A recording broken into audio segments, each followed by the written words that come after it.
Assalamualaikum warahmatullahi wabarakatuh. Selamat pagi dan salam sejahtera bagi kita semua. Bapak Ibu, apa kabarnya? Bagaimana keadaan di rumah? Alhamdulillah Alhamdulillah, luar sehat. biasa. Alhamdulillah, baik, luar biasa. Koreksi, Allahu Mas. Akbar. Semoga kita semua selalu diberikan perlindungan dan kesehatan oleh Tuhan Yang Maha Esa. Bapak Ibu, Amin, hadirin amin. sekalian yang berbahagia, puji syukur kita panjatkan kehadirat Allah Subhanahu wa taala, Tuhan Yang Maha Esa, karena hanya atas taufik dan hidayahnya lah kita dapat hadir pada acara Weekly Talk 11, beban kerja dosen menurut aturan dikti yang baru. Saya ucapkan selamat datang kepada seluruh peserta webinar kita.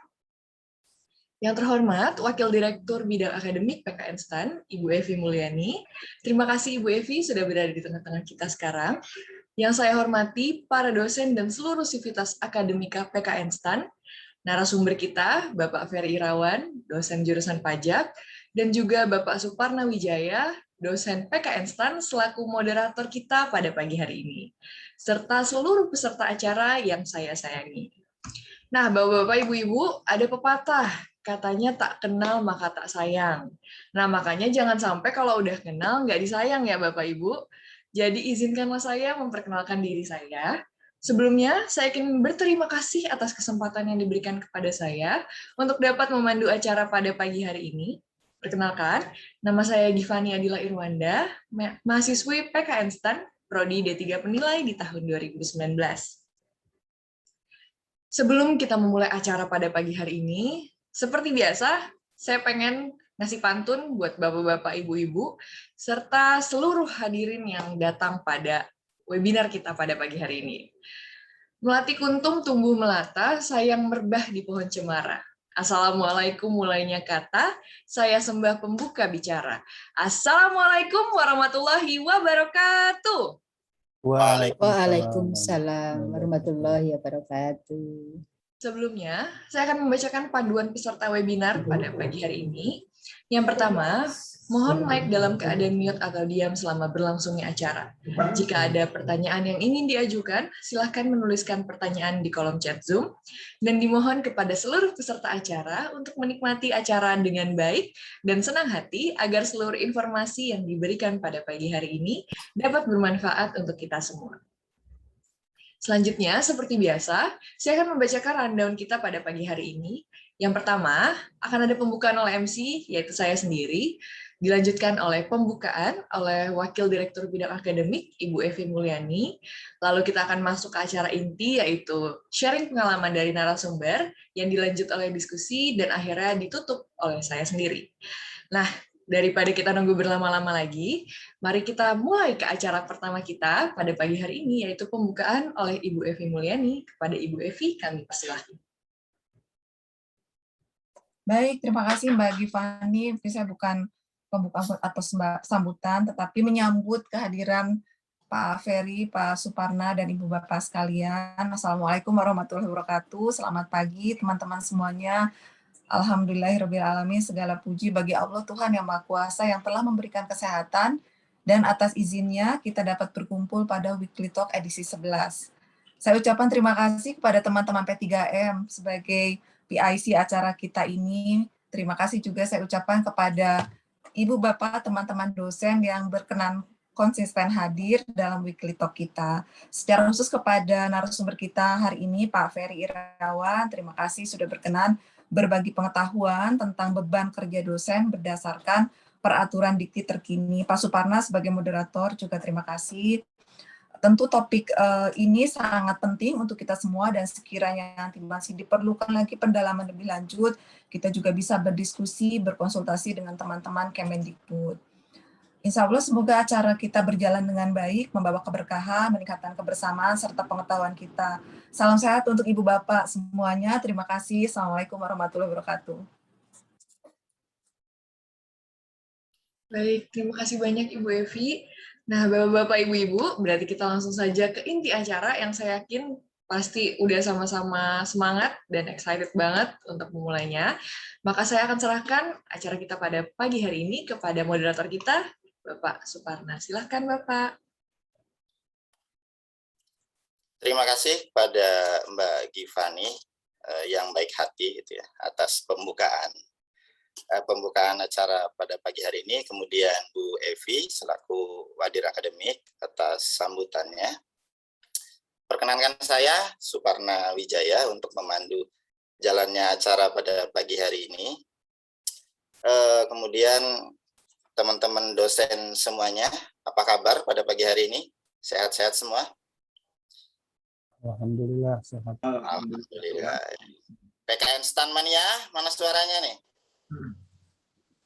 Mantap. Jawabannya apa, Pak? Bisa mantap kayak mancing. Mantap. Oke,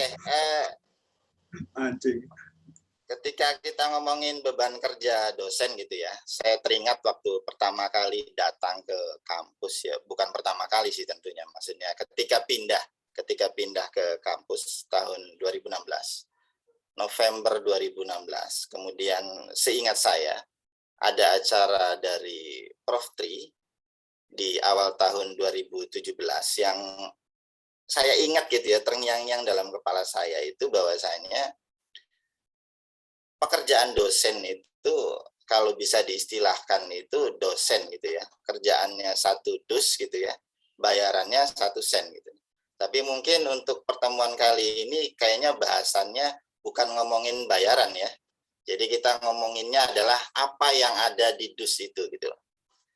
Kalau kita bisa ibaratkan mungkin 1 dus itu adalah Tridharma perguruan tinggi, di mana di dalamnya ada pendidikan, ada penelitian, kemudian ada pengabdian masyarakat. Maka saya mulai dengan BKD OKD.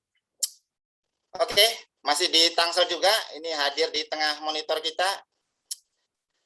Apa ya, kalau saya bilang senior saya di pendidikan di STAN, kemudian juga beliau seorang trainer, seorang motivator, tapi udah senior gitu ya di STAN, tapi bisa juga menjadi teman kuliah juga gitu. Ketika mengambil program sertifikasi, kemudian juga ya teman diskusi, teman kuliner, karena beliau sama saya sama-sama suka wisata kuliner gitu ya. Di rumah beliau sering dipanggil dengan sebutan Abah gitu ya. Tapi kalau di panggung panggilannya menjadi lain. Panggilannya bisa jadi Kang Pepeng gitu ya. Kang Pepen gitu ya. Ya, Pak Syahrul mungkin ingat ya acara di mana tuh? Jogja apa di mana? Oke, terkait dengan beban kerja dosen, maka narasumber kita ini tidak perlu diragukan lagi karena sebelum hijrah ke PKN STAN dia juga sudah merupakan dosen tetap di salah satu universitas. Kemudian jadi ketika pindah itu sudah bukan hal yang aneh gitu ya. Jadi ngomongin beban kerja dosen ini di tempat yang lamanya juga dia sudah melakukan. Ketika di kampus tahun 2017 juga beliau sudah melakukan gitu ya, dengan mengumpulkan POPAK terlebih dahulu, jadi diangkat tahun 2017 sebagai fungsional dosen di PKN STAN, berlanjut ke lektor 300 pada tahun 2019, dan insya Allah gitu ya, sesuai dengan POPAK 2019, maka mungkin mohon doanya juga supaya beliau per September 2021 ini akan mengajukan lektor kepala gitu ya, walaupun masih S2 karena memenuhi syarat. Insya Allah mudah-mudahan terkabul sehingga menjadi jalan bagi teman-teman di PKN STAN. Terkait dengan dunia pendidikan gitu ya, beliau juga merupakan apa ya, kalau bisa saya bilang mungkin udah candu gitu dunia pendidikan. Tercatat 3 kali sarjana, 3 kali master, udah kayak Bang Toyib ya. 3 kali sarjana, 3 kali master, udah ngebayangin gimana. Itu yang lulus. Yang belumnya itu masih ada lagi gitu ya. Oke. Dan sekarang juga seorang kandidat dokter ya, jadi di program doktor ilmu akuntansi Universitas Pajajaran. Dan tadi ada satu lagi yang belum disebut ya Pak Fer ya, LC ya. Oke, Waktu dan tempat saya persilahkan kepada Ferry Irawan, SE, AK, SST, SH, MM, ME, MPP, CPA, CSRS, CSRA, CSF, BKP. Silakan Pak.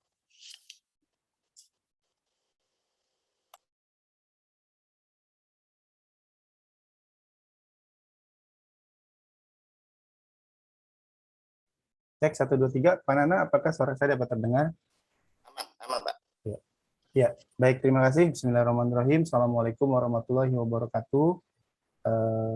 Selamat pagi, salam sehat bagi kita semua. Yang terhormat Ibu Wadir bidang akademik, Kepala P3M, Ibu Diah, Bapak Ibu dosen, para guru-guru saya, senior-senior saya, mohon izin menyampaikan materi atau topik yang memang ini menjadi dunia kita. Sebelum mungkin saya masuk ya Pak Nana, mungkin saya ingin menyampaikan disclaimer terlebih dahulu. Yang pertama adalah bahwa ketika menyampaikan ini bukan berarti kami paling ahli begitu ya, jadi ini kita sama-sama belajar. Kemudian yang kedua, ini juga tidak bermaksud untuk menilai atau menjudge bahwa apa yang kita lakukan ini atau yang telah kita laksanakan ini telah benar gitu ya, atau atau salah gitu ya, tidak bermaksud untuk itu, tapi ini bertujuan untuk sama-sama kita diskusikan mencari jalan ataupun mencari pilihan yang terbaik bagi kita semua ya, tentu dengan segala konsekuensinya. Jadi mohon izin sekali lagi bahwa ini merupakan diskusi bersama gitu ya. Nah, mungkin sebagai pengantar Bapak Ibu, nanti kita sambil diskusi ngobrol juga ya Pak Nana ya. Mungkin kalau saya lupa gitu ya. Ya, jadi Bapak Ibu tugas kita sebagai dosen ini sudah tahu ya, kecuali mungkin Mbak MC nih, Mbak Gifani ya. Ya pertama ya ada mengajar, meneliti ya, dan pengabdian pada masyarakat ya. Tapi kita juga sebagai makhluk sosial, makhluk individu, kita juga punya kehidupan pribadi gitu ya, yang ini tidak boleh kita lupakan gitu. Saya ingat sekali ketika saya masih di DJP, saya nyambi sebagai pengajar di beberapa kampus gitu ya, malam sama hari Sabtu itu, di hari Minggu saya masih bisa jalan-jalan gitu ya. Tapi setelah pindah ke kampus, sepertinya nggak ada hari untuk bisa jalan-jalan gitu ya, sampai anak-anak itu kadang komplain, kok kita sekarang jadi jarang jalan-jalan ya gitu, sebelum pandemi gitu ya. Artinya memang luar biasa sekali tugas kita Bapak Ibu ya sebagai dosen di kampus ini. Nah, bagaimana dengan dosen PKN STAN? Izin menggunakan fotonya Pak Puji, bukan bermaksud kampanye ya, karena sudah lewat masa kampanyenya. Nah, kita sebagai dosen PKN STAN ini Bapak dan Ibu, kita terikat pada dua institusi lembaga. Yang pertama adalah tentu sebagai pegawai Kementerian Keuangan ya. Ini sebagai pembina teknis operasional dan administratif. Sedangkan untuk pembinaan teknis akademiknya itu di bawah Kementerian Pendidikan dan Kebudayaan. Jadi menjadi dosen PKN STAN ini termasuk apa ya, mungkin sesuatu yang unik gitu, yang tidak semua dosen di Indonesia punya posisi yang serupa gitu ya. Nah, dengan segala keunikan dan mungkin kelebihan atau kekurangan ini akan kita coba sama-sama formulasikan sehingga kita bisa menjadi insan yang betul-betul bermanfaat gitu ya, tapi juga kita bisa menjalani kehidupan dengan mungkin lebih santai ya, dalam artian santai, bisa punya waktu me time lah kira-kira seperti itu. Nah, berikutnya mungkin izin menyampaikan ini dasar hukumnya ya. Dasar hukum ini antara lain Bapak Ibu, jadi ada beberapa dasar hukum, tapi di luar ini juga masih banyak sebetulnya ya. Ini ada Undang-Undang Guru dan Dosen. Saya sebut singkat saja, ada Undang-Undang tentang Dikti, Pendidikan Tinggi, kemudian ada PP tentang dosen, ada Permendikbud Dikti tentang tunjangan, kemudian ada Permendikbud tentang Standar Nasional Dikti ya, Pendidikan Tinggi, serta ada ini yang terakhir yang nomor 6, Kepdirjen nomor 12 tahun 2001 tentang pedoman operasional beban kerja dosen. Walaupun secara penerbitan aturan Kepdirjen nomor 12 ini sebetulnya sudah lama gitu ya, dan kami dengan beberapa kawan juga sempat diskusi gitu tentang adanya aturan baru ini, tapi mungkin secara informal ya. Nah, mudah-mudahan setelah ini menjadi menjadi batu pertama gitu ya, untuk kita bisa lebih memahami sama-sama tentang bagaimana beban kerja dosen. Nah, kita bisa lihat di pasal 72 Bapak Ibu secara umum, ini hanya reminder saja, saya yakin Bapak Ibu dosen sudah paham semua gitu ya. Jadi beban kerja dosen mencakup kegiatan pokok mulai dari perencanaan pembelajaran, melaksanakan prosesnya, evaluasi, membimbing dan melatih, melakukan penelitian, tugas tambahan, serta pengabdian pada masyarakat. Tadi kalau mengutip Pak Nana ya ini ya tridharma lah secara umumnya. Kemudian beban kerja ini sekurang-kurangnya sepadan dengan 12 SKS ya. Ini saya copy paste Bapak Ibu, jadi tidak menambah mengurangkan ya. Kenapa disebutnya sepadan? Karena nanti ada beberapa mungkin kegiatan yang direkognisi atau dikonversi menjadi SKS gitu. Makanya kata-katanya sepadan gitu ya. Jadi bukan 12 SKS itu sesuatu yang angka yang absolut, tapi mungkin ada rekognisi ataupun konversi. Dan maksimal 16 SKS ya. Ini seingat saya dalam satu semester ya, setahu saya. Nanti mohon dikoreksi ya Pak Nana kalau saya salah gitu. Oke, kemudian di pasal 12 Undang-Undang Pendidikan Tinggi, nah ini dosen ini tugasnya banyak nih. Ya kalau tadi di sini ngomongin tentang ruang lingkup, di sini tugas. Apa tugasnya? Transformasi ilmu ya, teknologi kan gitu ya kepada mahasiswa dengan suasana belajar sehingga mahasiswa aktif ya. Artinya di sini menjadi pelaksanaan atau implementasi dari konsep students learning center gitu. Jadi di mana yang menjadi pusat pembelajaran atau the doer atau pelakunya adalah mahasiswa, bukan teacher learning center gitu, bukan guru atau dosen yang menjadi subjeknya. Nah, kemudian tugas yang kedua di sini mengembangkan suatu cabang ilmu pengetahuan gitu. Ya mungkin bahasa mudanya melakukan penelitian gitu ya, melakukan penelitian. Dan kemudian yang ketiga wajib, nah ini saya agak bold ya, wajib menulis buku ajar atau buku teks. Nah ini saya sendiri belum punya nih, gitu ya. Mungkin Bapak Ibu dosen senior-senior ya yang mungkin sebelumnya adalah Wijaya Suara, baik itu di PKN maupun di Pusdiklat, ini saya yakin sudah punya gitu atau bahkan banyak ya. Nah kalau saya pribadi ini belum nih, ternyata nih wajib ya. Ternyata menulis buku ajar atau buku teks itu wajib. Jadi mungkin izin mungkin nanti di SPM itu memang menjadi kewajiban ya. Berarti memang saya pikir itu bukan wajib ya, saya juga baru ngeh. Kalau ini ternyata wajib ya menulis buku ajar. Nah, kemudian di pasal 30 Permendikbud tentang standar nasional, di sini mulai agak ke teknis ya, Bapak Ibu. Penghitungan beban kerja dosen ini didasarkan pada tadi ya kegiatan pokok dosen. Kegiatan pokok dosen ini tridharma tadi kan gitu ya, yang huruf A. Kemudian yang B kegiatan tugas tambahan. Tugas tambahan ini misalkan menjabat sebagai manajemen. Kalau di beberapa aturan yang saya baca, manajemen di perguruan tinggi ini ya mulai dari mungkin kaprodi gitu ya. Kalau sekarang kita nanti ada sekprodi mungkin ya. Kemudian sampai dengan di direksi begitu.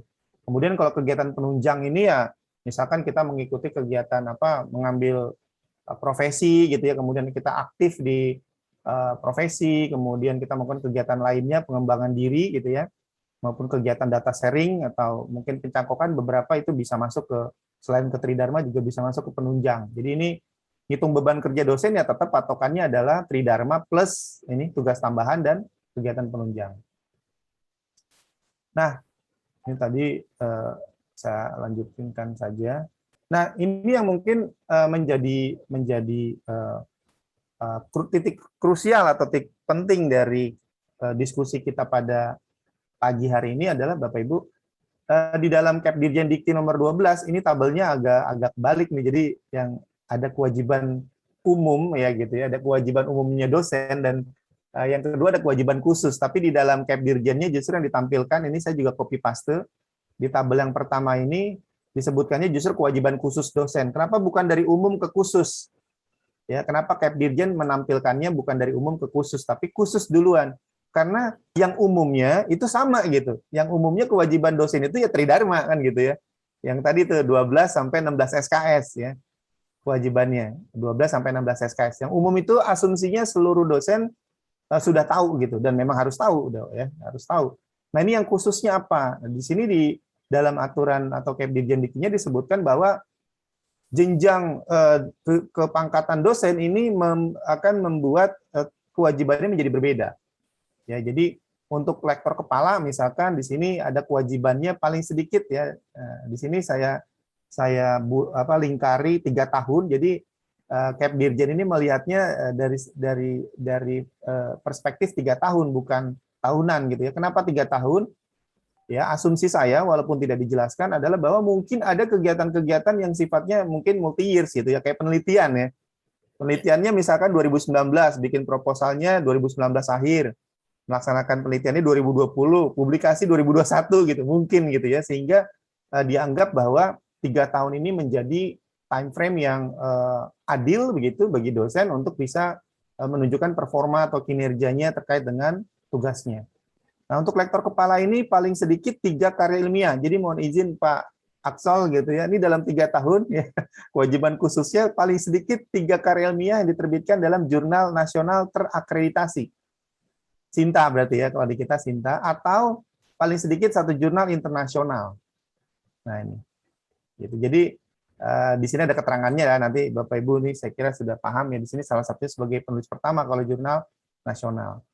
Kemudian kalau untuk jurnal internasional bisa sebagai penulis utama atau pendamping. Nah ini yang diatur dalam Kep Dirjen Dikti untuk lektor kepala. Nah ini kalau untuk profesor ya dia nambah lagi kan gitu ya.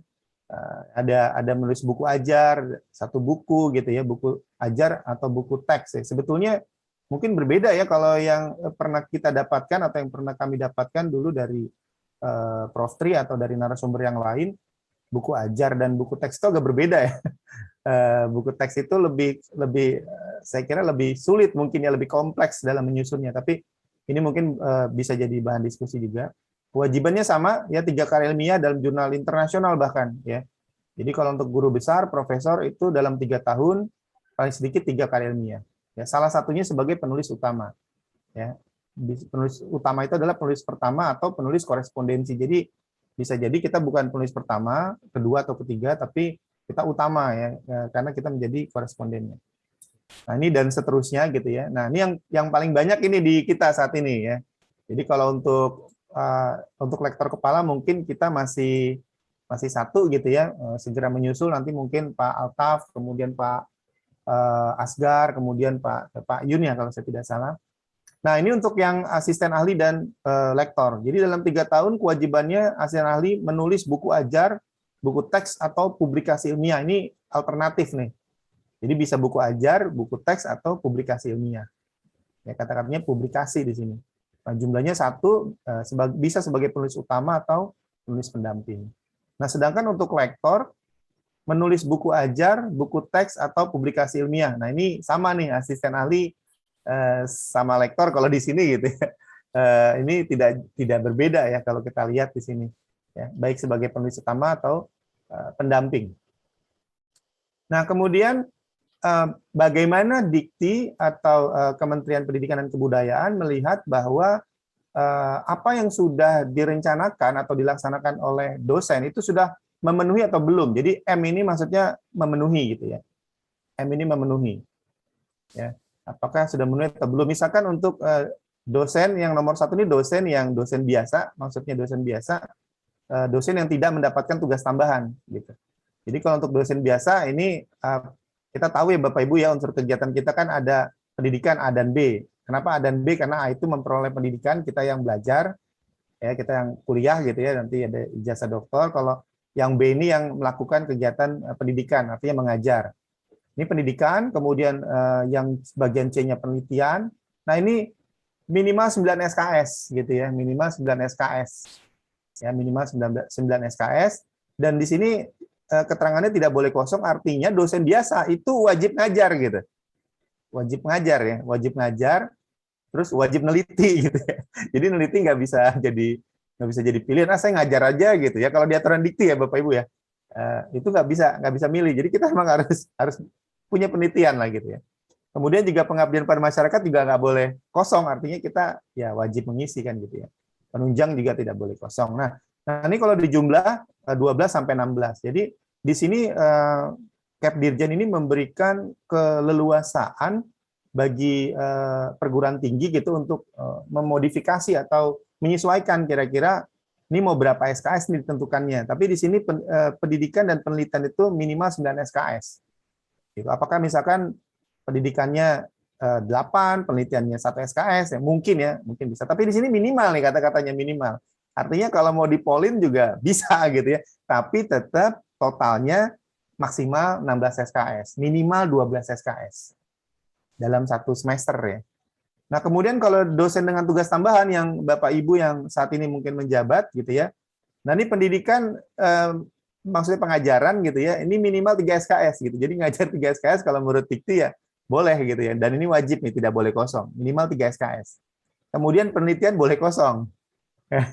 Pengabdian boleh kosong, penunjang boleh kosong. Nah, bagaimana dengan dengan kewajiban yang khusus tadi gitu? Apakah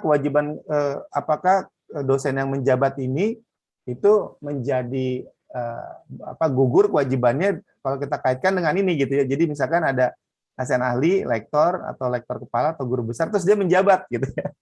Ya, apakah ini jadi boleh kosong kan gitu ya. Nah, di sini ini terus terang saya juga masih belum paham nih tafsirannya, tapi kalau dari beberapa sumber yang saya coba dapatkan gitu ya. Artinya ketika kita menjadi tadi ya asisten ahli, lektor dan sebagainya, yang kewajiban khusus ini tetap ada. Jadi kewajiban khusus ini Bapak Ibu bukan sesuatu yang baru gitu. Itu sebetulnya bagian dari tridharma kita, tapi ya dengan Kepdirjen Dikti ini dicoba dimunculkan lagi gitu. Jadi sebetulnya udah ada kan. Ini kan sebenarnya tridharma kita nih, nulis buku, publikasi itu kan sebenarnya tridharma. Tapi ketika seseorang menjabat sebagai asisten ahli, lektor kepala, nah dalam 3 tahun, maka di sini diberikannya dalam 3 tahun gitu. Jadi kalau yang saya pahami, ketika dosen dengan tugas tambahan ini menjabat ya, dosen yang menjabat itu kewajiban yang di sini tetap ada. Ya, kewajiban di sini tetap ada nih dalam 3 tahun ini, itu yang saya pahami ya. Artinya, nah tapi ketika mengisi laporan BKD, nah ini tidak boleh kosong. Di sini kata-katanya ada boleh kosong. Boleh kosong bukan berarti nggak boleh ngisi. Ya, karena tetap terikat sama kewajiban ini gitu. Ini yang saya pahami. Tetap kewajiban khususnya tetap harus terpenuhi dalam waktu 3 tahun. Jadi mungkin secara teknisnya di semester pertama ya mungkin nggak ada penelitian atau pengabdian atau penunjang ya untuk yang dosen yang menjabat. Tapi misalkan di semester berikutnya dia ada penelitiannya, ada publikasinya, ada pengabdiannya yang wajib aja sih. Kalau yang wajib kan ini ya nulis buku, publikasi ilmiah lah gitu ya. Yang wajibnya ini kayaknya kalau pengabdian pada masyarakat sama penunjang itu nggak masuk dalam kewajiban khusus gitu. Kira-kira seperti itu Bapak Ibu. Nah, itu dari kacamata atau dari perspektif Kemendikbud. Nah, sekarang bagaimana posisi kita? Karena kita bagaimanapun juga adalah bagian dari Kementerian Keuangan gitu ya. Itu sudah ditegaskan oleh pimpinan ya, mulai dari mungkin Ibu Menteri ya, Pak Wamen, Pak Kaban ya, Pak Direktur PKN STAN. Nah, kalau kita lihat di sini kita mulai dari OTK Organisasi Kerja PKN STAN ya. Di sini disebutkan bahwa PKN STAN yang selanjutnya Politeknik Keuangan Negara STAN yang selanjutnya disebut PKN STAN merupakan perguruan tinggi di lingkungan Kementerian Keuangan. Oke. Pembinaannya tadi sudah di awal ya, secara teknis akademik oleh Kemendikbud, secara teknik operasional dan administratif oleh Menteri Keuangan. Nah, ini mungkin bisa ada perbedaan penafsiran nih apa ini maksud dengan teknik akademik dan operasional dan administratif gitu ya. Apakah misalkan menentukan SKS atau menentukan mata kuliah yang diajar atau apa, itu masuk ke ranah mana? Ini juga menurut saya masih subject to discuss karena tidak ada penjelasan yang detail gitu ya. Perbedaannya apa nih teknisnya? Mungkin nanti Bapak Ibu yang terlibat langsung dalam penyusunan statuta mungkin nanti bisa, atau Bapak Ibu yang dari Senat izin mungkin nanti bisa mengoreksi atau menyampaikan apa ini maksudnya gitu ya. Nah, kemudian di dalam statuta, tadi OTK, sekarang dalam statuta, di sini disebutkan dalam pasal 3 khususnya, bahwa penyelenggaraan pendidikan pada PKN STAN merupakan bagian dari Kemenq Korpu. Ya, Kemenq Korpu. Nah, apa itu Kemenq Korpu? Nah, ini di sini ini hanya definisinya gitu ya. Kemenq Korpu memiliki komite pengarah, ya ini saya kira bagiannya. Nah, ketentuannya ini ada di keputusan menteri ya. Ada di keputusan menteri. Nah, ini konsep korpu sendiri apa sih gitu ya? Nah, konsep Korpu ini merupakan konsep atau model pendidikan dan pelatihan yang di dalamnya bisa juga terdapat universitas tradisional. Saya nggak tahu kenapa ya nyebutnya universitas tradisional, tapi di berbagai sumber-sumber yang saya baca, mereka nyebutnya tradisional. Apakah ada lawannya, apakah modern ya, saya nggak tahu juga. Maksudnya tradisional artinya tradisi kampus itu ada kegiatan belajar, ada mengajar, ada mahasiswa, ada dosen. Mungkin itu yang dimaksud dengan tradisional. Jadi tradisional itu bukan berarti jadul gitu ya, bukan ya, tapi tradisinya belajar emang begitu. Jadi kalau kita lihat Kemenq dalam hal ini BPK sebagai Kemenq Korpu yang bisa menyelenggarakan juga universitas tradisional di mana di dalamnya adalah ada PKN STAN. Nah, sehingga dengan demikian universitas tradisional merupakan bagian integral yang tidak terpisahkan dalam proses pendidikan dan pelatihan corporate university. Ini saya kutip dari artikel jurnal. Nah, selanjutnya apa perbedaannya nih universitas ya? Ya walaupun di sini menggunakan istilah universitas, tapi ini generiknya ya Bapak Ibu ya, bukan secara formal ya. Jadi di sini di dalamnya ya termasuk politeknik, institut, akademi, sekolah tinggi dan sebagainya. Ini kalau kita lihat di sini memang fokusnya Korpu adalah kebutuhan bisnis atau kegiatan utama organisasi kan gitu ya. Kita sebagai Kementerian Keuangan, pengelola keuangan negara, jadi fokusnya ke sini gitu. Fokusnya. Sedangkan kalau universitas pada umumnya ya ini fokus ke pendidikan, pelaksanaan pendidikan ya. Kalau Pusdiklat sesuai kebutuhan operasional, Pusdiklat pajak memberikan pelatihan kepada pegawai pajak yang sesuai dengan kebutuhannya DJP, Pusdiklat Bea Cukai juga, Pusdiklat KU dan seterusnya. Nah, pelayanan di sini ada Korpu bersifat proaktif, prosesnya kalau universitas fokus pada dosen, pengajar, instruktur, sedangkan kalau di konsep Korpu ini terintegrasi. Artinya bukan hanya fokus pada pengajarnya, tapi juga pada pesertanya, dan diikuti dengan tindakan nyata berupa OJT, on the job training. Makanya kita mungkin secara teknisnya ada apa namanya, ada secondment ya. Kemudian metodenya untuk Korpu ini blended learning antara praktek dan belajar di kelas. Kemudian materinya kemampuan inti organisasi, bukan kemampuan umum. Jadi fokus ke keuangan negara ini Korpunya. Ya makanya mohon izin di P3M ya fokus penelitian ya harus ke mungkin ya ini yang saya pahami ya. Fokusnya ke topik-topik keuangan negara gitu. Karena mungkin memahaminya adalah bahwa ini kemampuan inti organisasi pengelolaan keuangan negara. Nah, sedangkan universitas di sini kemampuan umum. Artinya bukan hanya fokus pada keuangan negara, bisa juga gitu yang sifatnya lebih luas gitu. Kemudian perannya ya kalau universitas, kampus ya institusi pendidikan, sedangkan Korpu konsepnya bagian tak terpisahkan dalam Human Capital Management. Nah, menurut KMK 924 tahun 2018, di sini saya kutip ya, Kopas juga nih ya. Di sini disebutkan pendidikan vokasi yang dilaksanakan oleh PKN STAN. Ya. Pelaksanaan pendidikan vokasi dilaksanakan secara terstandarisasi ya dengan menyiapkan seluruh sarana dan prasarana belajar mengajar yang terpusat di satu lokasi kampus. Kegiatan belajar mengajar di PKN STAN dilaksanakan dengan berbasis teknologi informasi seperti e-learning. Ya, e-learning. Jadi e-learning sama PJJ sebetulnya beda ya. Kalau PJJ kan belajar yang konvensional cuman pakai alat yang lain gitu ya. Tapi kalau e-learning ya di dalamnya mungkin lebih kompleks lagi. Mohon izin mungkin nanti Pak Altaf bisa mengoreksi saya. Tapi di kita kan sudah menggunakan ada beberapa bantuan aplikasi ya, ada LMS dan sebagainya. Ini mungkin bagian dari salah satu bentuk atau aplikasi dari e-learning. Jadi di sini memang sudah ditegaskan bahwa ya pelaksanaan pendidikan di PKN STAN ini menggunakan e-learning dan menekankan pada adult learning. Prinsipal nih metode pembelajaran orang dewasa yang berorientasi pada pembelajaran mandiri walaupun dalam prakteknya mungkin tidak mudah juga gitu ya, apalagi dengan model PJJ gitu, suruh mandiri. Udah dikasih bahan aja kadang-kadang mungkin mahasiswa nggak ngerti juga kan gitu ya. Di sini kebetulan nih ada mahasiswa nih, ada apa Givani. Nah, oke, saya lanjut. Nah, kalau kita misalkan lihat gitu ya dari konsep tadi, sebetulnya antara PKN STAN sebagai kampus dengan PKN STAN sebagai bagian dari Korpu itu merupakan hubungan yang saling terkait. Gitu. Jadi kita tidak mendikotomi antara bahwa STAN kan kampus, kita harus begini-begini gitu ya. Ada yang berpendapat STAN kan bagian dari Kemenq. Ya. Ternyata kalau kita lihat saling terhubung tuh dari definisi tadi ya, dari penjelasan tadi. Artinya Korpu itu bisa saja di dalamnya ada perguruan tinggi gitu ya, ada perguruan tinggi. Nah kalau kita lihat di sini konsepnya Korpu kan ada ada Pusdiklat, ada Balai Diklat, ya, dan ada stan nih, mohon maaf, bukan bermaksud standnya lebih gede ya, berarti BDK sama Pusdiklat kecil, bukan ya. Ini hanya patokannya dari luas geografis saja, sama banyaknya sivitas akademika gitu. Jadi ini artinya saling terhubung, dan kita ini menjadi saya kira menjadi tugas kita bersama gitu ya. Artinya gimana? Di satu sisi kita tadi punya kewajiban ya sebagai dosen kita terikat pada aturan-aturan dikti, di sisi lain kita juga bagian dari Korpu gitu, yang harus tadi tugasnya Korpu, konsepnya Korpu kan sebetulnya membantu atau mensupport core tugas dari kementerian gitu. Core-nya Kementerian Keuangan kan pengelolaan keuangan negara, ada penerimaan, ada belanja dan seterusnya gitu. Maka kita fokus ke sana. Tapi di sisi lain juga sebagai dosen di perguruan tinggi kita juga punya kewajiban pengembangan ilmu pengetahuan, ya, secara teoritis gitu.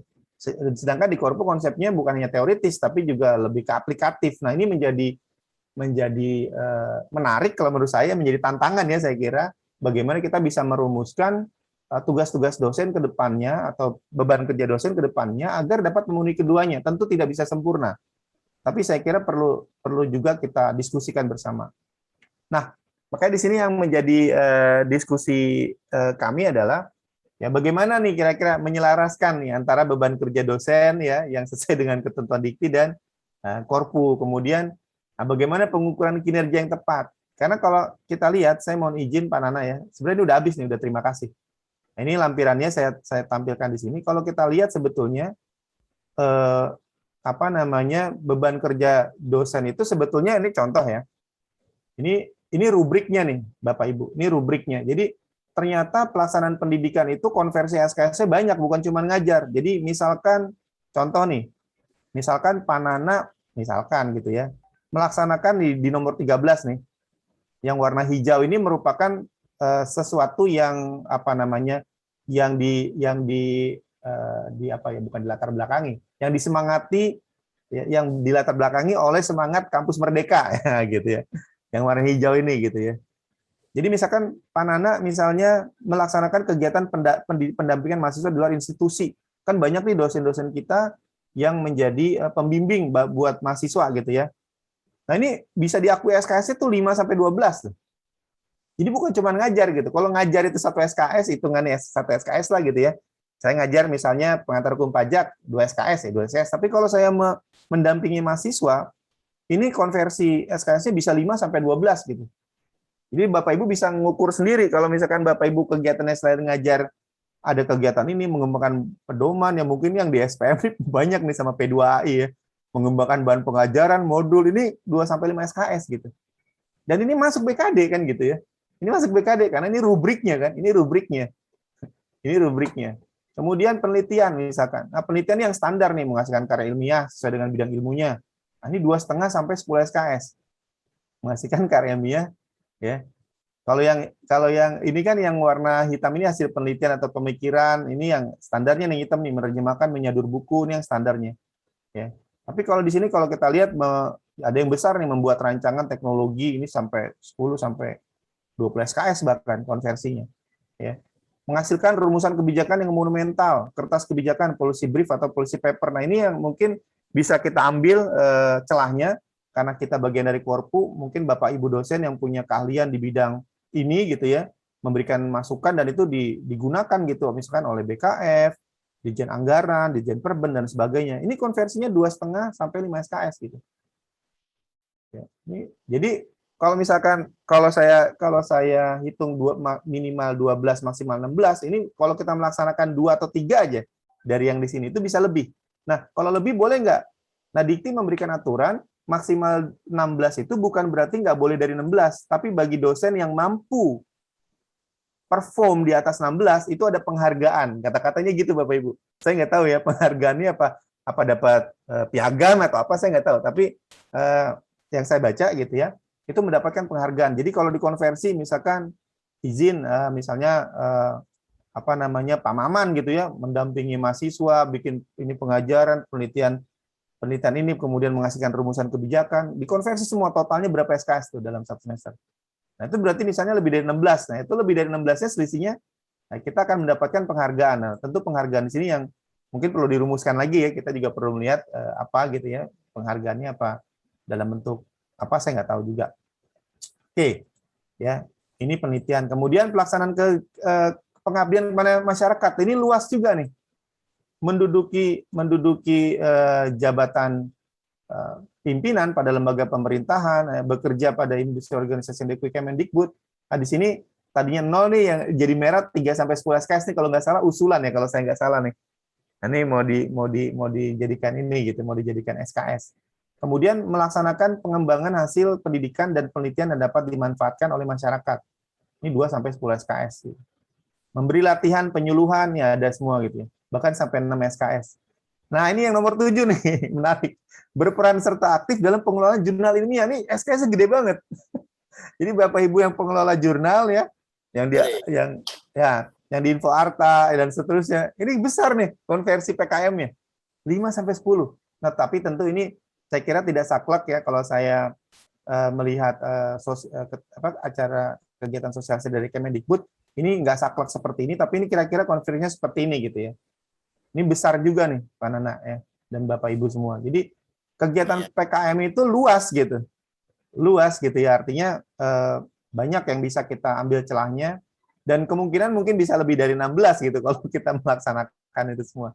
Nah, kemudian penunjang. Nah, kalau penunjang menjadi anggota panitia ya pada perguruan tinggi, ini sekarang lagi ramai SPMB dan seterusnya. Ini ada konversinya, ya kan?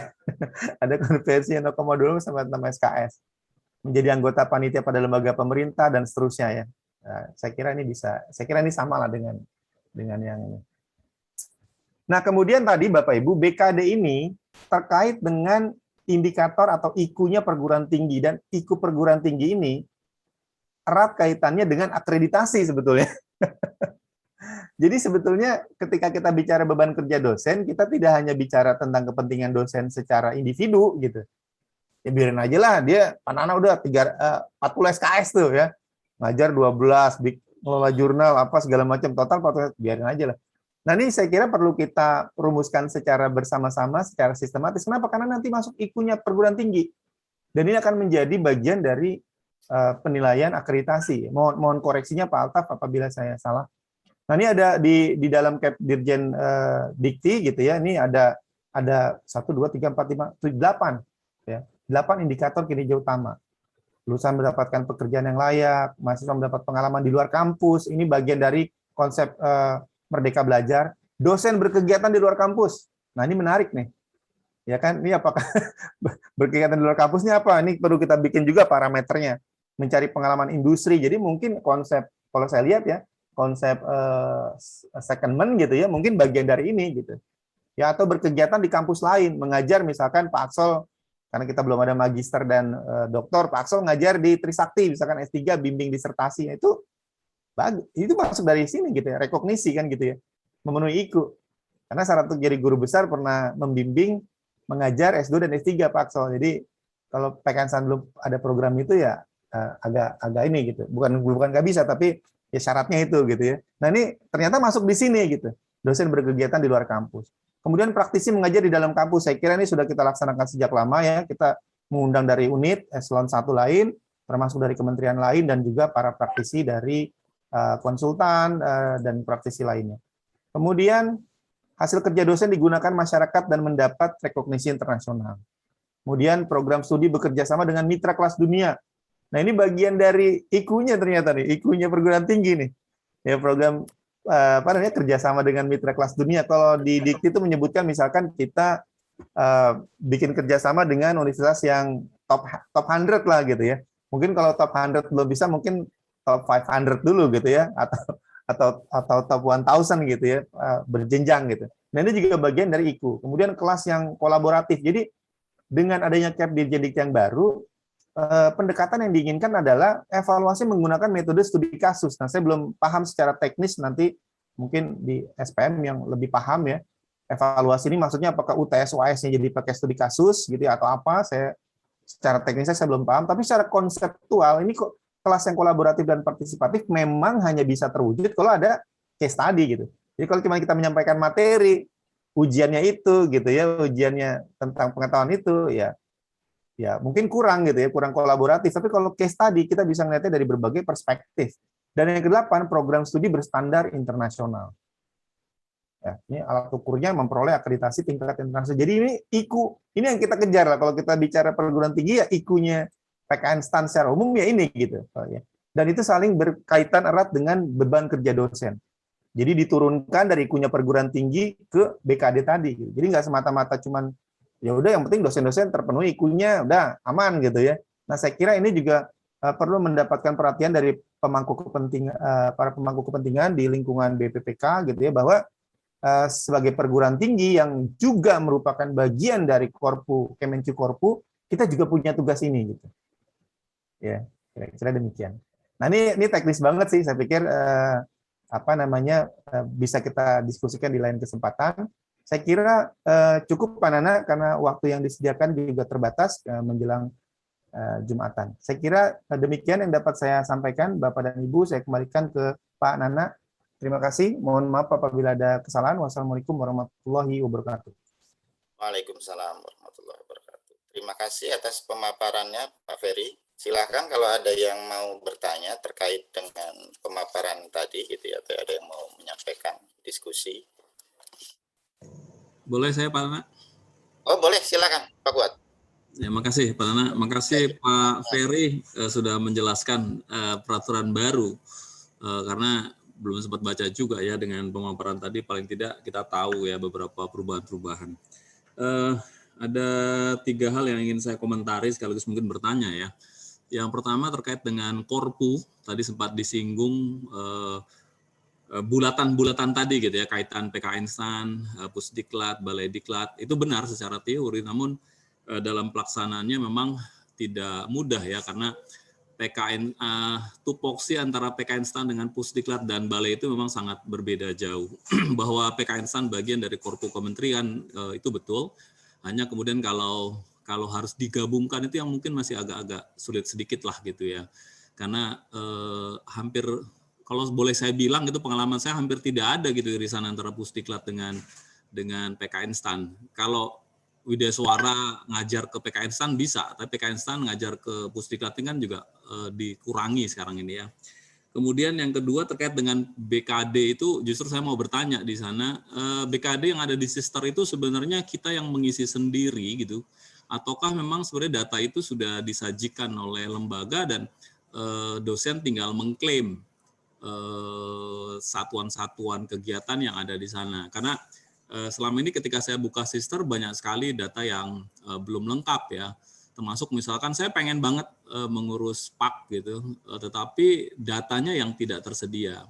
Yang pernah dibahas di WA grup kita bahwa selama ini beberapa dosen mandiri gitu ya, mencoba memandirikan sendiri untuk mendapatkan data-data atau dokumen-dokumen. Nah, saya kira ini juga perlu dibenahi. Kebumpung di sini ada Bu Wadir, mungkin juga bisa kami mohon bantuan gitu, karena selama ini beberapa dosen itu mengurus sendiri dan saya pikir kurang pas ya. Bukan berarti dosen ingin dimanjakan, tidak. Karena beberapa dokumen itu sumbernya dari berbagai unit gitu ya, bukan hanya satu sumber. Misalkan bukan hanya BAK saja, bukan hanya P3M saja gitu. Sehingga kan kalau setiap kegiatan kami harus nyari-nyari itu rasanya kurang elegan. Kemudian yang terakhir terkait dengan IKU tadi, bahwa di peraturan yang baru memang IKU tadi ada 8 ya, IKU peraturan. Hanya saja perlu diingat bahwa biar bagaimanapun PKN STAN ini berada di bawah Kementerian Keuangan, BPPK dalam hal ini, sehingga IKU yang selama ini juga saya selalu sampaikan, memang harusnya PKN STAN itu punya IKU yang spesifik gitu ya, tetapi selama ini selalu ada saja IKU-IKU turunan ya, cascading dari BPPK, dan bahkan maaf, lebih banyak IKU cascadingnya kadang-kadang gitu ya daripada IKU yang real. Saya kira itu tanggapan dan sekaligus pertanyaan dari saya. Terima kasih Pak Nana. Terima kasih Pak Kuat. Ini nampaknya udah 3 pertanyaan tersendiri nih Pak Fer. Terkait dengan Korpu, Sister, sama IKU. Begitu ya Prof Kuat ya? Iya benar. Coba diskusikan. Ya. Baik Pak. Ini sebetulnya yang ditanya nggak lebih tahu dari yang bertanya nih. Izin Pak Kuat. Transkrip saya yang tanda tangan Pak Kuat ya. Mohon izin menjawab Pak Kuat ya, mungkin kalau prakteknya Pak ya, izin Pak, kalau di beberapa kampus mereka punya pedoman sendiri. Saya seingat saya SPM tuh banyak tuh bikin pedoman gitu ya. Cuma saya belum baca, mohon izin, mungkin saya yang salah. Pedoman untuk penyusunan beban kerja dosen. Jadi kalau beberapa kampus, contohnya paling dekat kampus tetangga kita lah, UIN. Itu UIN tuh punya gitu. Jadi dia setiap Dikti mengeluarkan aturan terbaru tentang pedoman BKD, mereka langsung nyusun versi mereka gitu, versi kampusnya itu jadi kayak buku sakunya dosen, Pak. Jadi saya ngapain? Termasuk tadi pertanyaan Bapak mengenai yang mengerjakan siapa. Nah, kalau di kampus kan pada umumnya mereka ada tenaga kependidikan. Tenaga kependidikan ini memang dedicated untuk membantu atau istilahnya menyelenggarakan aktivitas kegiatan yang memang untuk memfasilitasi kegiatan pendidikan, Pak ya, gampangnya memudahkan dosen lah gitu. Nah, cuma di kita saya belum tahu tenaga kependidikan ini konsepnya gimana gitu di kita, karena mungkin kalau di prodi, staf prodi itu lebih ke support prodinya ya. Tapi kalau yang umumnya gitu ya, misalkan di BAK gitu, mungkin di BAK itu harusnya ada gitu. Mungkin di BAK gitu ya. Nah, kalau di kita kan kebanyakan untuk dosen itu adanya di TUOS nih. Misalnya Mas Umar ya. Mas Umar tuh yang mengurusi mulai dari Serdos, NIDN dan sebagainya, kenaikan pangkat dan seterusnya gitu ya. Nah, mungkin ini perlu kita ini kan juga ya Pak ya. Saya juga kurang paham karena setiap kampus itu punya keunikan sendiri untuk struktur organisasinya, tapi yang pasti mereka punya tenaga kependidikan yang memang dedicated gitu, dan mereka mendapatkan pelatihan juga yang spesifik yang terkait dengan tusinya gitu. Jadi memang ya dedicated untuk itu. Misalkan Bapak mau Serdos gitu ya, ini udah lengkap nih dokumen-dokumen ketika Bapak mau ini ya, mau mengumpulkan Tridharma tadi yang ABCD itu udah ada semua gitu. Artinya gampangnya udah ada bank datanya, kita tinggal kopas lah gitu ya, atau tinggal klik gitu. Gampangnya seperti itu. Walaupun memang di beberapa kampus saya tanya kawan-kawan dosen, ada juga beberapa yang memang mereka harus nyari sendiri karena satu dan lain hal gitu ya tidak tercapture oleh sistem yang ada di tenaga pendidikan tadi, Pak. Nah, terkait dengan memang berbeda antara Pusdiklat dan kampus, ya betul Pak, memang berbeda gitu. Ini saya coba melihatnya dari kacamata bahwa memang kita berbeda, tapi apa yang kita kerjakan sebetulnya adalah untuk mendukung itu gitu Pak. Jadi misalkan gini, dosen PKN STAN membuat research penelitian misalkan untuk pengambilan kebijakan misalkan terkait dengan contoh ya, pengenaan pajak atau bukan pengenaan, pembebasan atau ya artinya dari fasilitas pajak lah ya, pemberian fasilitas lah ya, instansi PPN, PPNBM dan sebagainya. Nah, kita bisa membuat kajiannya nih, kita diseminasi dan sebagainya, sampaikan ke pemangku kepentingan, juga disampaikan ke teman-teman Pusdiklat. Nah, di situ kan ada Bapak Ibu Widyaswara gitu ya, di mana nanti beliau-beliau juga akan bertugas memberikan pendidikan gitu. Jadi sebetulnya berkesinambungan. Kalau dari sisi proses produksi lah kalau saya boleh bilang gitu ya. Tapi kalau memang pekerjaannya memang berbeda karena kita di pendidikan yang sifatnya formal, kita terikat aturan dikti. Di Pusdiklat mungkin Widyaswara terikat dengan ketentuannya LAN ya kalau saya tidak salah, punya aturan main sendiri, tapi memang tetap ada irisannya Pak. Secara umum saya lihat sih memang berbeda, tapi ada irisannya. Contohnya mungkin ya beberapa saya juga sempat terkaget ketika misalkan salah satu ikut pelatihan ya. Nah, kemudian ya dari narasumbernya juga sempat menyampaikan ini sebenarnya lebih cocok untuk Widyaswara gitu. Kalau dosen sebetulnya agak kurang nyambung gitu ya. Iya, kalau dari sisi oke sih nambah knowledge itu oke, ini mohon izin gitu ya, ini curcol pribadi. Tapi dari sisi resources kan sebetulnya kita bisa mengerjakan yang lain gitu. Artinya mungkin kita bisa mengikuti pelatihan yang lebih mendukung fungsi kita gitu ya, bukan berarti kita mengabaikan, bukan, kita bagian dari korpu iya, tapi kita ada tusinya sendiri gitu. Ya di pengembangan ilmu pengetahuan dan seterusnya gitu. Mungkin contohnya seperti itu Pak Kuat, mohon maaf kalau mungkin tidak bisa menjawab, Pak. Terima kasih Pak Fer. Terima kasih Pak Ferry, Pak Nana. Pak Kuat gitu ya. Satu-satu gini, saya di kesempatan ini karena ini kan weekly talk nih, jadi saya mau ngasih usulan aja sih. Sebenarnya saya dengan beberapa teman-teman yang lain juga nggak manja-manja amat untuk terkait dengan dokumen nyari sini, bukan, tapi kalau memang dokumennya tersedia, kami harus menginput sendiri juga nggak apa-apa gitu. Persoalannya kan dokumennya sudah tidak tersedia, terus apa yang mau diinput gitu.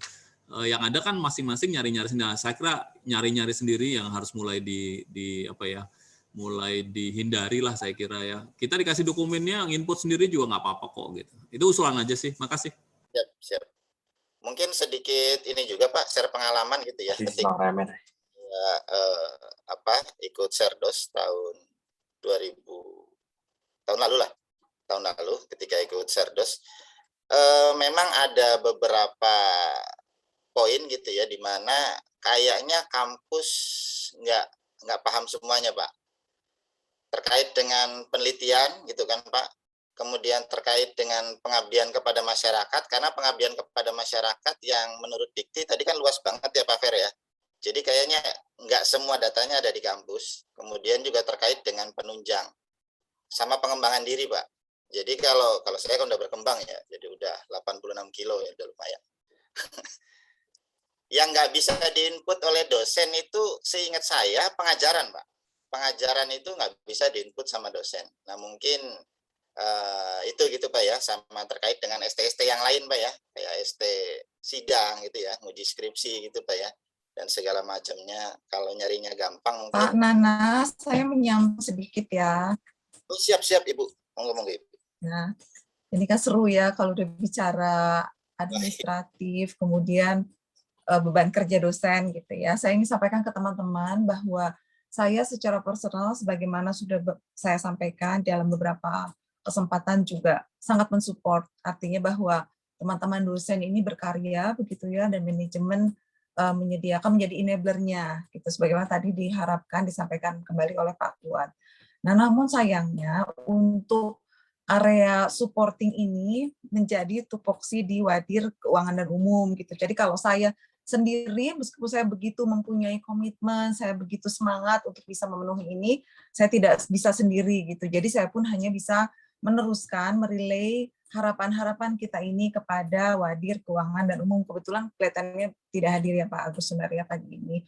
Tentu saya akan sampaikan kembali. Ini bukan kali pertama saya sampaikan, buat teman-teman, tapi saya akan sampaikan kembali sebagai informasi bahwa tentu dengan sistem, dengan IT itu yang saya sudah sempat sebetulnya waktu itu ketemu dengan, sebagaimana saya sampaikan, pernah juga pada teman-teman, saya sudah sempat bertemu dengan diskusi singkat gitu ya dengan penyedia IT integrated yang biasa digunakan oleh berbagai perguruan tinggi untuk juga mensupport bukan hanya penghitungan beban kerja, kemudian bagaimana tadi dokumen-dokumen bisa secara online diakses, harusnya sudah ada di situ dalam suatu folder untuk masing-masing. Kemudian penghitungan sudah juga by sistem, tetapi juga sistem yang betul-betul terintegrasi sehingga mendukung akreditasi institusi. Nah, kemudian dalam perjalanan ini saya menyadar loh, ternyata saya melewati batas, melewati garis tugas gitu. Dan karena itu bukan tugas saya rupanya gitu, dan tentunya akan menjadi suatu kesalahan yang saya lakukan kalau saya meneruskan itu. Sehingga saya sudah teruskan ke Pak Agus Sunarya, beliau akan bertemu, ini saya informasinya pada teman-teman, dengan penyedia IT tersebut. Ini karena IT-nya keseluruhan integrated di tanggal 30 hari Senin ya, hari Senin.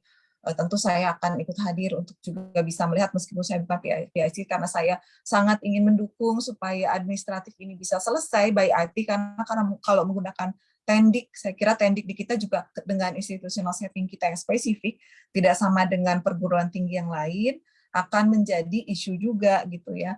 Tambahan prodi kemarin pun saya kira Pak Agus Sunarya masih dalam tahap bersama teman-teman BKU merealokasi staf tambahan, ini juga menjadi PR tersendiri, belum firm kelihatannya. Nah, sehingga dalam konteks tadi support untuk penyelesaian administratif, saya kira memang harus dengan IT. IT mengandalkan internal resource kita, SI kita pahami juga bottleneck banyak sekali terjadi di sana gitu ya. Sehingga memang salah satu-satunya cara menurut saya, dan saya sampai saat ini optimis tidak melihat ada kendala masalah gitu ya pengadaan IT, karena memang sangat reasonable untuk harus dilakukan pengadaan untuk IT sistem, dan kita tidak bisa memenuhi secara internal, ya memang harus secara outsource gitu. Pengalaman saya di Kemendikbud pengadaan serupa juga tidak ada masalah, dan kita sama-sama sebagai bagian dari pemerintah KL, jadi harusnya juga sama dengan di sana, tidak ada masalah ketika penyelenggaraan pengadaan. Yang penting saya kira dilakukan dengan tata kelola yang baik Seperti itu Pak Kuat dan teman-teman. Semoga Pak Wadil KU nanti saya akan sampaikan kembali, dan nanti setelah pertemuan di hari Senin semoga tidak ada kendala yang tidak bisa diselesaikan gitu ya, sehingga upaya kita untuk mensupport titik-titik administratif yang harusnya memang bisa dilakukan oleh IT bisa berjalan dengan baik. Itu sedikit informasi untuk teman-teman semua. Terima kasih Pak Nana. Siap, terima kasih Ibu atas tambahannya. Ada pertanyaan lain teman-teman?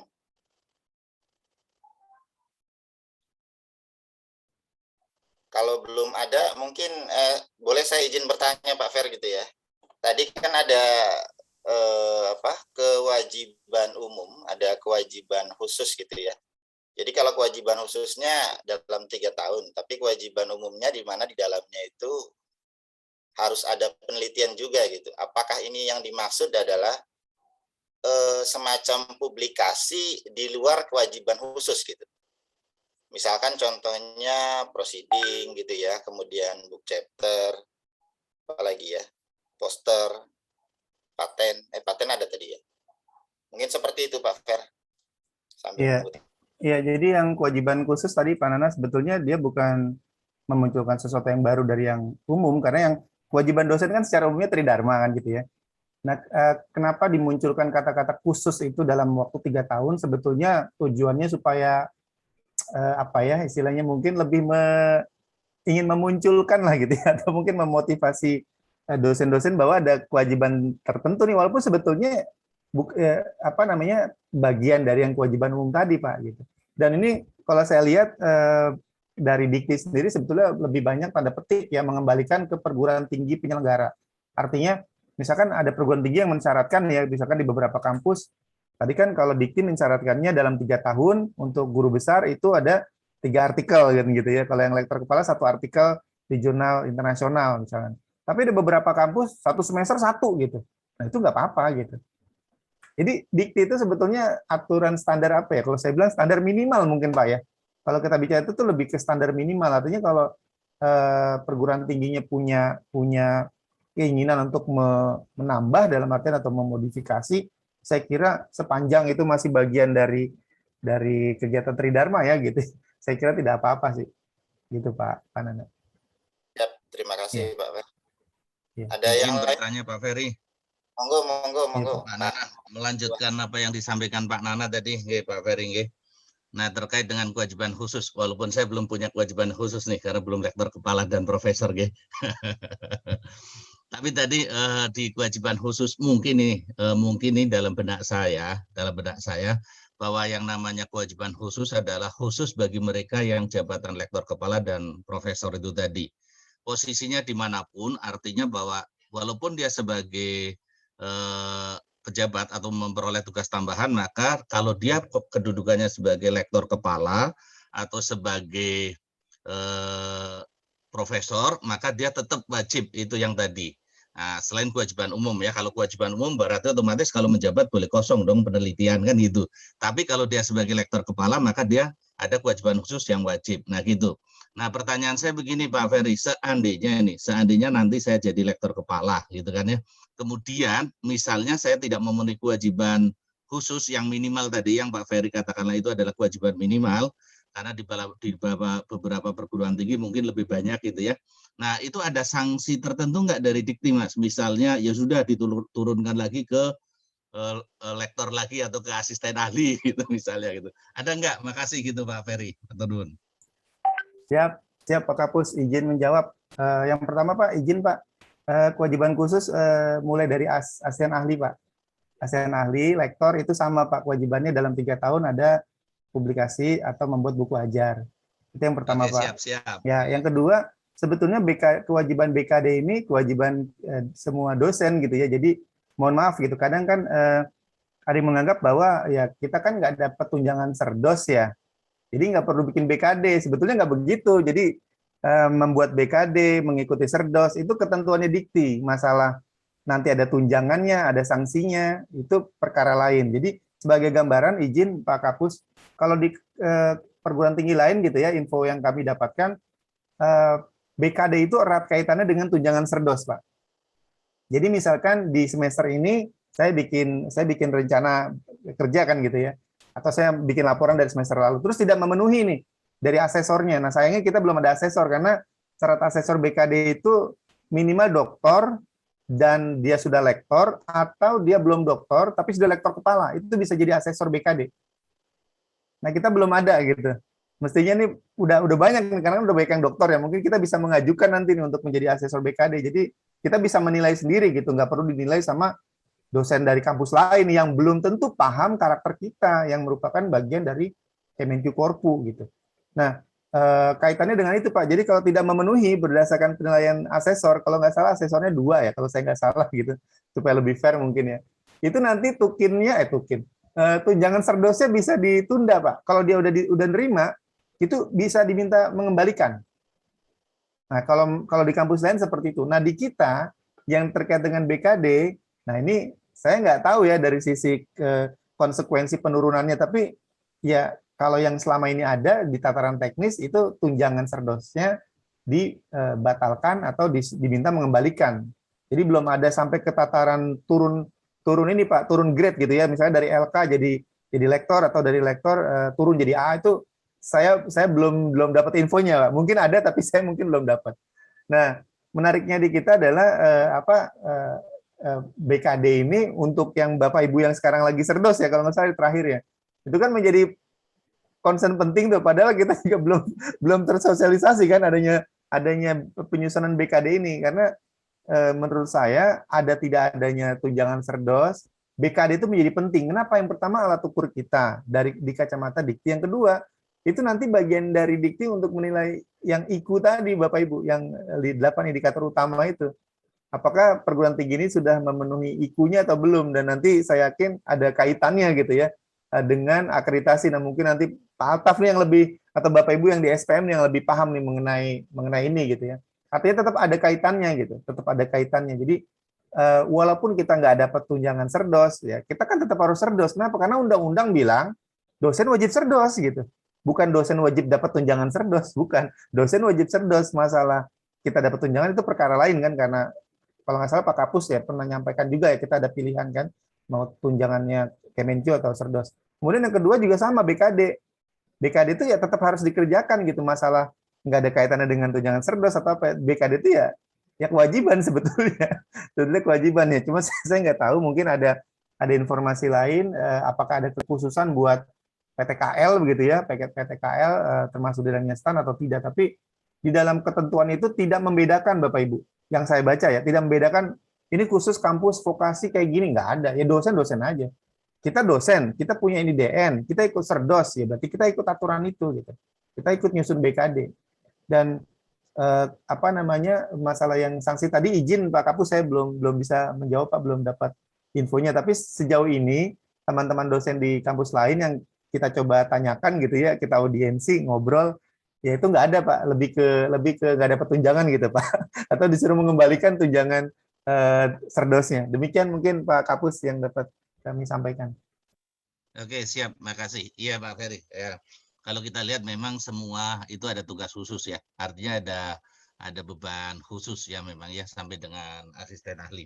Hanya saja mungkin yang asisten ahli dan yang lektor kan relatif lebih ringan ya, karena tadi cukup buku atau atau publikasian yang ya relatif lebih inilah. Kalau lektor kan minimal tadi berapa, 3 ya, 3 gitu ya, jadi mungkin agak berat itu ya. Itu. Nah, makasih banyak nih, walaupun artinya gini ya, walaupun kita sama-sama tahu bahwa kita tidak ada tunjangan Serdos tadi ya, karena kita memilih tunjangan Kemenq, tapi alhamdulillah teman-teman ini semangat untuk Serdos ya kan.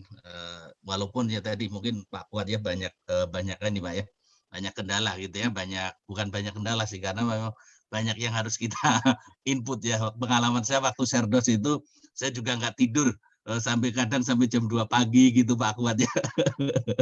Inputin sana sini, tapi alhamdulillah ya kan. Alhamdulillah di putaran yang pertama langsung keluar Serdosnya ya, alhamdulillah gitu ya. Cuman ya memang dulu pernah ada studi banding, ini saya cerita aja nih sedikit, ada pernah studi banding dari perguruan tinggi lain, itu memang sangat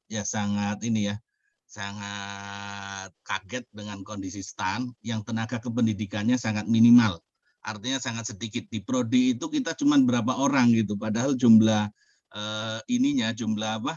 jumlah mahasiswanya sangat banyak, sehingga sampai kaget tuh bagaimana ngurusin administrasi yang seabrek-abrek, mau sertifikasi saja atau katakanlah kita mau sertifikasi ban PT gitu ya. Wah, itu kita kalang kabut itu kan. Nah, itu seperti itu. Nah, mungkin ini menjadi tugas kita bersama untuk ke depan ya, bahwa bagaimana bukan memperbesar ya, tapi paling enggak mencari struktur organisasi yang fit itu loh. Saya sendiri kalau di P3M bisa dibayangkan, P3M itu cuma ada kepala P3M sama sekretaris. Itu di struktur organisasi kita. Yang lainnya sudah padahal. Nah, itu jadi menurut saya ini organisasi kita masih belum fit itu, sehingga menjadi tugas kita bersama nih. Walaupun kita sebagai dosen kan kita bukan berarti bagian yang terpisah dari dari struktural gitu ya. Tapi saya kira sama-sama itu. Nah, menurut saya mungkin perlu diusulkan juga Bu Evi, ya, mungkin nanti ke Pak Agus Sunarya, karena ini mungkin ada ranahnya Pak Agus Sunarya. Bagaimana kalau prodi ini nanti ditambah tenaga kependidikannya, sehingga teman-teman dosen ini secara administratif ya tidak artinya tadi seperti Pak Kuat, tidak harus dimanjakan, tapi paling enggak dari sisi dokumen, dari sisi apa itu ada yang menghandle, walaupun selama ini mungkin dokumen sudah ditaruh di Nadine, tapi kalau nyari ke Nadine juga mumet, tapi kalau sudah ditaruh di folder-folder tertentu mungkin menjadi lebih mudah. Mungkin itu aja, terima kasih. Siap, Pak Ahmad. Nanti saya sampaikan ke Pak Agus Sunarya ya, saya relay informasinya, harapan-harapan kita gitu ya. Saya sebatas itu, saya cerewetin ke Pak Agus Sunarya nih gitu ya, untuk semua support ini. Termasuk bagaimana mengkonvert tadi ke IT. Saya juga gitu tuh Pak Ahmad, teman-teman, untuk yang SPM kita ketika kehilangan Mas Dodi gitu ya, saya sudah ini ke Pak Agus, ya kelihatannya struggling gitu ya Pak Agus dan Pak Jauhari untuk mengatur SDM. Lalu tadi prodi-prodi baru juga, lalu Mas Prima kabari bahwa satu-satunya staf di unit penerbitan juga mengundurkan diri beberapa waktu lalu. Ini juga Pak Agus, saya langsung cerewet lagi tuh ke Pak Agus. Nanti saya sampaikan lagi Pak Ahmad, teman-teman, itu memang bagian dari ini saya nih untuk mengordinasikan ke teman-teman wadir yang lain gitu ya di direksi, juga ya harus dengan cerewet-cerewetnya itu sih. Saya kira cerewet pun belum ada jaminan bahwa semuanya bisa dipenuhi dalam waktu sesuai harapan kita. Tapi itu yang saya kira memang harus saya terus lakukan. Terima kasih ya, nanti saya ini lagi ke Pak Agus. Sayang Pak Agus sebenarnya nggak ikut hadir bersama kita ya. Oke, terima kasih. Pak Nana silakan. Terima kasih Ibu. Mengingat sudah lewat dari jadwal yang ditentukan, maka mohon izin saya menyampaikan kalimat penutupan bahwasanya beban pasti terjadi gitu ya teman-teman ya. Dan bagaimana caranya kita sebagai dosen yang diberikan kesempurnaan berupa akal dan pikiran, kita bisa mengontrol beban tersebut. Sehingga kalau kita sudah mengontrol beban tersebut, maka akan tercipta profit yang maksimal. Kalau profitnya maksimal, maka akan meningkatkan net asset. Gitu. Sehingga akan berguna bagi dosen itu sendiri untuk angka kredit, kemudian untuk personal branding juga, dan berguna bagi kampus, dalam hal ini untuk akreditasi. Mungkin seperti itu saja, saya kembalikan kepada MC. Terima kasih. Baik, terima kasih banyak Bapak, Ibu. Nggak terasa ternyata kita sudah berada di penghujung acara. Saya ucapkan terima kasih sebanyak-banyaknya kepada Bapak Ibu dosen yang sudah hadir, kepada Bapak Ferry Irawan selaku narasumber kita, kepada Bapak Suparna selaku moderator pada acara pagi hari ini. Terima kasih banyak Bapak Ibu dosen yang sudah mengikuti acara dari pagi tadi sampai sekarang jam setengah 12 maksud saya. Karena tadi saya membukanya pakai pantun, Bapak Ibu, saya akan menutup pakai pantun juga seperti biasa. Sungguh cantik si burung cendrawasih, saling menyayang dan berkasih. Cukup sudah sampai di sini, sekian dan terima kasih. Mohon maaf apabila ada salah-salah kata atau perbuatan yang kurang berkenan. Wabillahi taufik wal hidayah. Wassalamualaikum warahmatullahi wabarakatuh. Waalaikumsalam. Waalaikumsalam warahmatullahi wabarakatuh. Terima kasih Mbak Tiffany. Terima kasih Terima Pak kasih. Ferry, Pak Terima Nana, kasih Bu teman-teman Evi, semua. terima kasih Pak Sehat-sehat Budi, selalu. Pak Terima Matri, kasih Bu Pak Dia, Kuat, Bapak Pak Ibu Matri. dosen Terima